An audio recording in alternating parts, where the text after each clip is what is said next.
लीन होकर पापाचरण करता रहा, फिर पहुंच गया मृत्यु के समीप। फिर गया। जिस महान दुर्गति से बचने के लिए हरि ने अवसर दिया था, फिर वही पहुंच गया। चूक हो गई। अब उस समय उसको जितने उसने पाप किए, भोग भोगे, वो सब एक साथ आकर्षित करते, ध्यान रखना, आकर्षित करते हैं। एक शब्द उच्चारण नहीं कर सकता, हृदय थर थर कांपने लगता है, श्वासों में कफ रुक जाता है, श्वासों में जाके अरे बहुत दुर्गति होती है, कफ रुक जाता है, ना तो नींद ले सकता है, ना तो बोल सकता है। कितने कितने भयानक कष्ट उसके ऊपर। स्त्री पुत्र नौकर चाकर सब उसकी अवहेलना करने लगते। वो बोलना चाहता, सुनो हमें प्यास लगी है, वो निकल गए, पास से निकल गए। बहू बेटे जिनको उसने बहुत प्यार से पाला, जिनके लिए अधर्म करके धन एकत्रित कर दिया, वो वहां नाश्ता पा रहे हैं, कई तरह के पदार्थ, और वो देख के ललचा रहा है। अगर कुछ बोले तो डांट खाए। और क्योंकि अब वो कहते हैं हमको भी ना बोले, हमें तो ड्यूटी में जा, बड़े बड़े खांसता रहता, पा लेना कभी तू पा लेना, और अवहेलना करके निकल जाते हैं। और आजकल तो बहुत बढ़िया कृपा हो गई, घर में ही नहीं रखते, अनाथालय में छोड़ाते, वृद्धाश्रम में जाके कुछ रुपए जमा के पहले वो कूड़ा करकट वही जमा करो। बेकार शोभा बेकार होती घर की।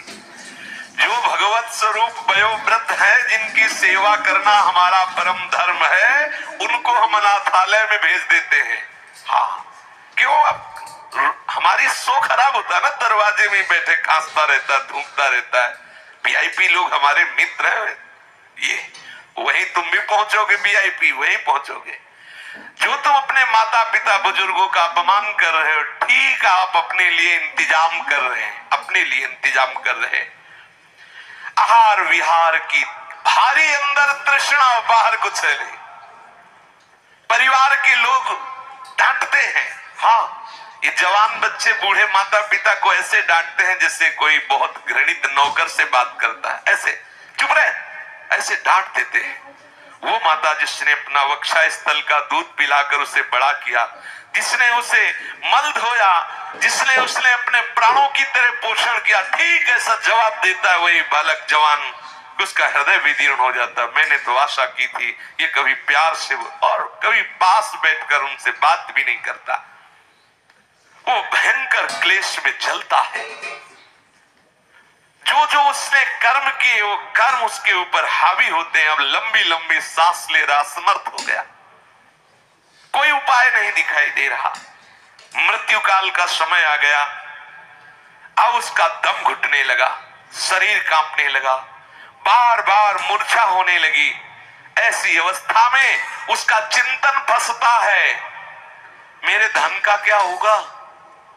ये सब वो भोगेंगे जिनके लिए मैंने सब कमाया, वही मुझे गाली दे रहे हैं। ये धन भोगेंगे, मेरा धन भोगेंगे। वो चिंतन कर रहा पड़े पड़े, मेरे पीछे ये मेरी स्त्री कैसे रही, क्योंकि इसने जीवन भर हमें प्यार किया। अब वो भी वृद्ध है, इसकी पता नहीं बच्चे देख रेख करेंगे कि नहीं करेंगे।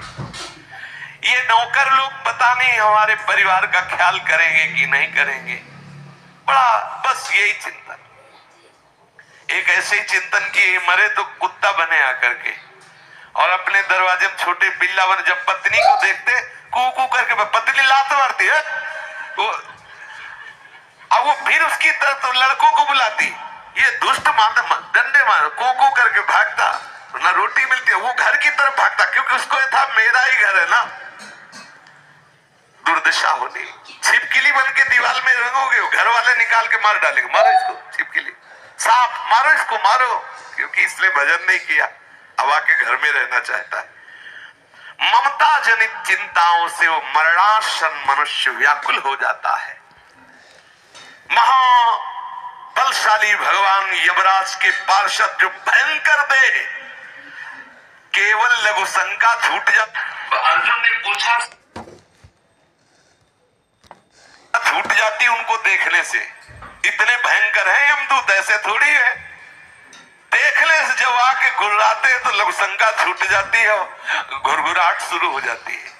अब कभी भजन किया नहीं तो सर्व समर्थ श्री हरि प्रिया का याद नहीं आया, स्मरण नहीं आया, नहीं वो बचा लेते। आंखें उलट गई, तालु कंठ ओठ सूख गए, भीषण यंत्रणा, बार बार हाथ पैर पटकता है, कंठ रुक जाता है, श्वास की गति रुक गई, गले में कफ आके अटक गया और यमराज के दूत पिटाई शुरू किया, निकल बाहर इस घर से, मिला था ये शरीर तेरे को भजन करने के लिए, अपराध के अब चल, तुझे हम दिखाते हैं उसका परिणाम क्या होता है। अब वो बड़ा व्याकुल, यम किंकरों की मार से व्याकुल होकर प्राण निकलते, ऐसे नहीं निकलते। मृत्यु के समय अपार कष्ट सहता हुआ वो प्राण त्यागता है।